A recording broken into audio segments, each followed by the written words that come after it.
And in Sullivan, U.S. Senate candidate Graham Platner cast his ballot in his hometown. After voting, Platner discussed his new energy policy plan called Take Back American Power. Critical of the war in Iran under the Trump administration, Platner says energy costs for Mainers could rise another $1,400 to $2,500 annually. Platner says permitting reform should be enacted to build faster and suggested the use of a fuel reserve for farms and fisheries.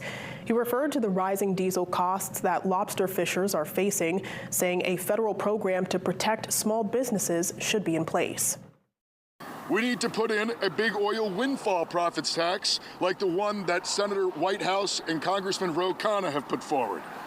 We need to freeze national electricity rates. We need to fund clean energy projects instead of military spending and foreign war.